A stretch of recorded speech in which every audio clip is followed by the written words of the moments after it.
Hey y'all, I hope you're all doing well today. So today we're going to decorate my house for Christmas, starting with the first of a couple of trees. This one is a monstrosity, y'all. This one is 12 foot tall by 4.5 foot at the base, so it's pretty big. So I figured I'd go ahead and show you guys me putting up this tree along with some of the tips and tricks that I have learned, just because this tree is so big that a lot of the tips that I've used before on trees did work, but other tips did not, and I kind of had to adjust my strategy a little bit just to deal with the sheer amount of tree that I had. Also, if you like videos like this, go ahead and leave me a thumbs up. It just lets me know that content like this is useful for you, or if you really hate it, go ahead and leave me a thumbs down because that's useful feedback too. And while you're leaving feedback, go ahead and subscribe because it is free for you and it is so helpful for me, and I'd be so happy if you did so. I am so close to 1,000 subscribers. I feel like every time I get in a good groove, like life just smacks me and I have to step away from YouTube, but I really do enjoy making videos. It's actually kind of relaxing for me. It's like mommy time for me. And so yes, just please help me out. It would make my life if I can hit 1,000 by the New Year's. I'm not sure if it will happen, but we will see if it happens. Also, don't forget to check out the links that I have in the description bar below. A lot of those links are helpful links to either blog content that I have or links to other things that you guys have asked me about, either on Instagram or on this platform as well. So don't forget to check out those links too.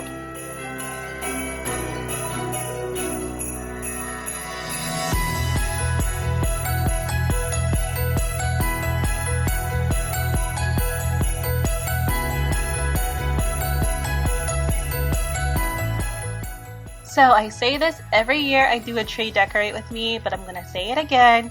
Do not forget to fluff your trees. It makes such a huge difference. It's literally the difference between having a beautiful full like alpine tree versus a Charlie Brown looking scrawny tree.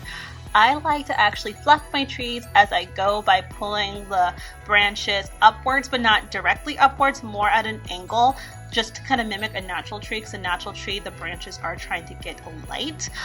You can do it when you're all finished putting up your tree, but I feel like it's just a lot easier if you do it as you're putting up the tree. Now you notice I was connecting cords with this tree. This tree is from At Home. It's the C6, the biggest tree that they currently carry. But it's not like the Walmart tree that I got where you literally just put the base in and then all the lights are connected. You have to go and do like the interconnection one. So I didn't like that. But other than that, it's really not a bad tree. I'm so lucky that my wonderful husband came in and stepped in to help me. We actually had one of his friends visiting and staying with us from in town, and I thought I could do this by my pregnant self, and he was wise enough to know that was not going to be the case. But one of the things that I did learn from putting up this big tree was that when it comes to fluffing with the top pieces, if you're not going to want to stand on a ladder, you're going to want to fluff them while you're still on the ground before you put them up. Now I do think that might be a little bit more difficult if you're trying to like maneuver it, but I ultimately think that's going to work out better because I put those top pieces on, and the top piece I could actually reach because of the staircase, but the second to last piece, I had a really hard time fluffing that, and you guys will see that in a second just because like of its awkward location. And we didn't have our ladder yet. We were still in the process of moving all our stuff into the new home. So yeah, it was just really inconvenient for us. We ultimately got it fluffed out enough to the point where the tree doesn't look weird. But yeah, you'll just probably want to actually fluff that out before you go ahead and put that up. My last pro tip for tree setup would just be to put like a paper bag or a plastic bag around the tree, especially if you have a flocked tree. You're going to have a lot of needles falling, you're going to have a lot of flocking falling, and it's just a lot easier of a cleanup if you have something that you can just pick up and dispose of.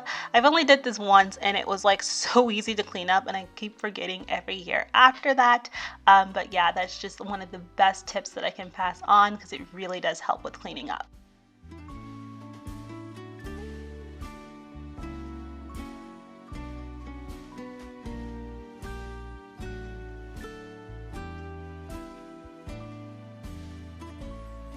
Now the wise man keeping watch while it's midnight.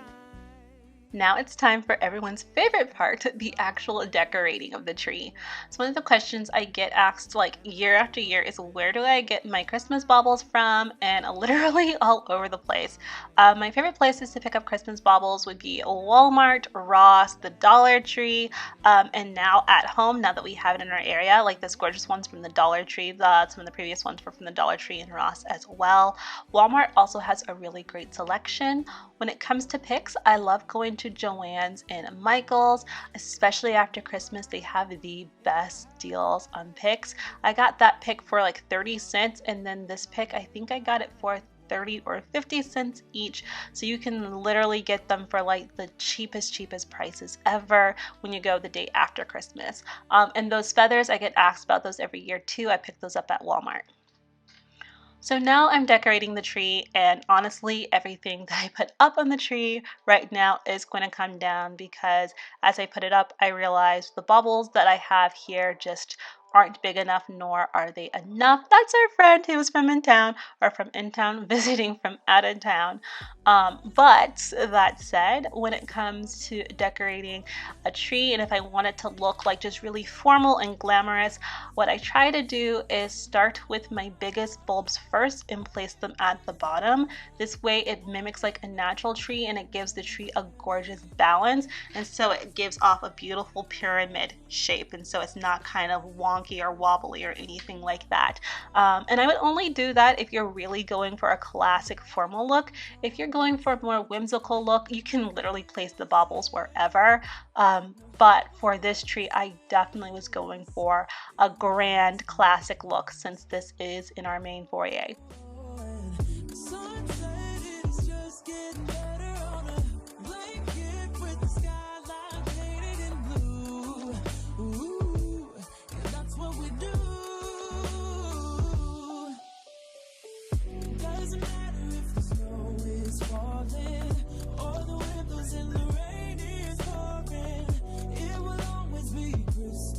In my heart, but this year I wanna hang out with my friends and family, making angels in the sand. You and me, doesn't matter, it's Christmas in my heart.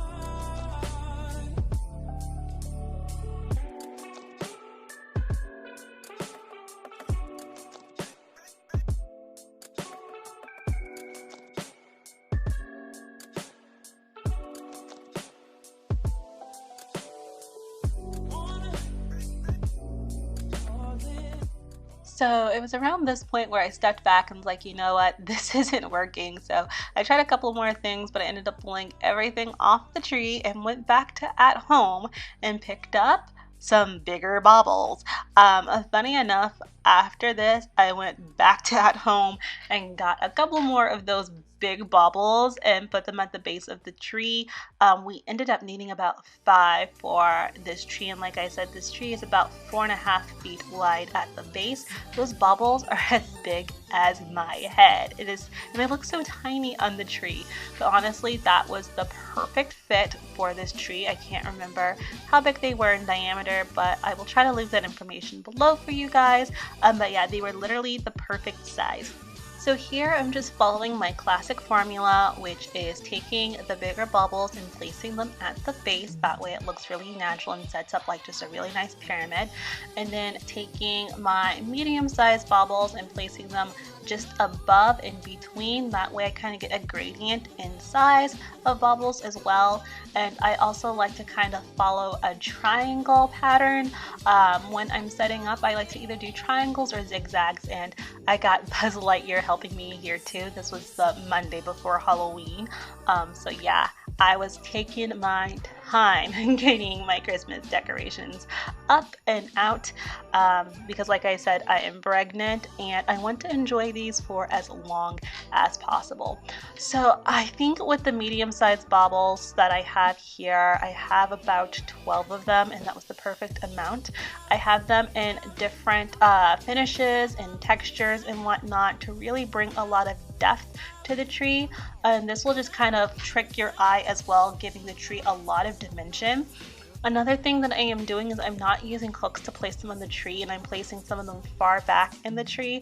This is one of my tips that I love doing, especially on my smaller trees, that it look kind of flat. If you place baubles in the back, it kind of makes the tree look more 3D, and it kind of just brings your eye around the tree, as well as placing different colors and textures next to each other as well. So it just gives your tree a more fuller, glamorous look. As far as placement of your baubles go, for your biggest baubles, if you're going for a traditional classic looking tree, you don't want those coming higher than a fourth of your total tree size. So I have a 12-foot tree, so I really don't want my baubles going more than 3 feet high, but I honestly kept them at about 1 foot to 2 foot on the tree. And then you want to mix your medium-sized baubles in between those. And so as you can see, I have some medium ones that are low towards the bottom as well, but they go up high. So my medium-sized baubles are going up to about halfway to 3/4 of a way up the tree. And then you want your smallest baubles going from the top of the tree all the way down to about the bottom third of the tree. And then you can sprinkle them around at the bottom as well, but that's really where you want them concentrated, and this will give you a nice gradient. Now, if you're trying to figure out what baubles to place where, one of the things that you might want to consider is how many you have of each. So my baubles that are a little bit more ubiquitous, like these gold ones that I have from Walmart, and then the picks, that the wicker picks that I had just showed you guys, I have a ton of those. And so I do like placing those on the tree first because they can literally go anywhere. And then the ones that I have a lot less of, like 4 of, like these ones that I'm about to show you guys, which I picked these up at Walmart like 4 years ago or something like that. I will place those after I get the more ubiquitous ones up, and then that way I can just kind of put them in a pattern. So with these ones, I decided to put them straight up the tree in a line, and I did that about every 3 feet. And then these silver ones, I have 6 of those. I got those from Ross, and I put those every 3 feet as well, but on the side of the tree on either side. No, I think I put these every 4 feet. Trying to do my math with this tree. But I spaced them out evenly so it looks very balanced and it looks like I have the right amount.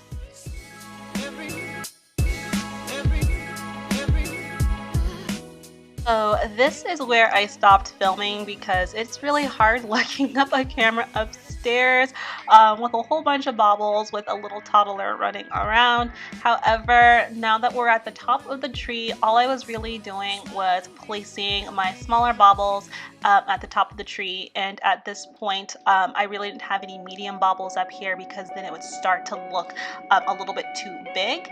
And so one of the things I'm doing while I'm leaning over the railing is actually pushing baubles all the way back into the tree. The baubles that I like to put in the back of the tree are the glittery and the shiny metallic ones because they reflect light. So again, it's going to make your eye move around the tree a lot more. I would avoid putting matte or like, you know, just really dark baubles at the back of the tree because it's really not going to give you that fullness and that depth that you're looking for. But yeah, that's pretty much it for my tree. I'm going to shut up now, let you guys finish seeing me decorate the tree, enjoy the music, and show you guys the big reveal.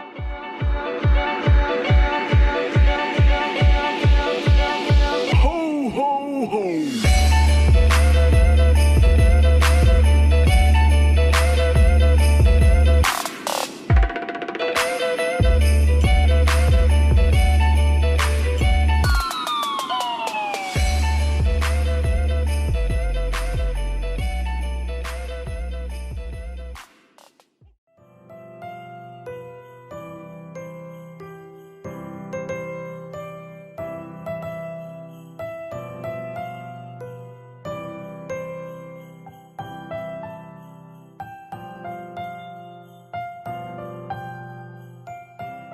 I am so in love with how this tree came out this year, and I'm pretty much in love with how all my trees come out, but this one is just a showstopper. I've had several people come into my home this year and they asked, who did I get to decorate my tree? I'm like, I did it myself, but you can do it yourself too, girl.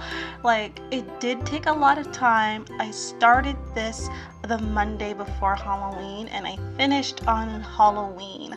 So it did take about 4 to 5 days to get this all done, but it came out spectacular. I was definitely afraid to tackle a 12-foot tree, but you guys, like, you put a little time and a little effort into it and it will be beautiful. Anyway, I hope this video was helpful for you, especially if you're trying to do a bigger tree. I hope you got some really good tips. If you did, let me know what helped you down below. Also, don't forget to like and subscribe, and I'll see you in the next one. Bye!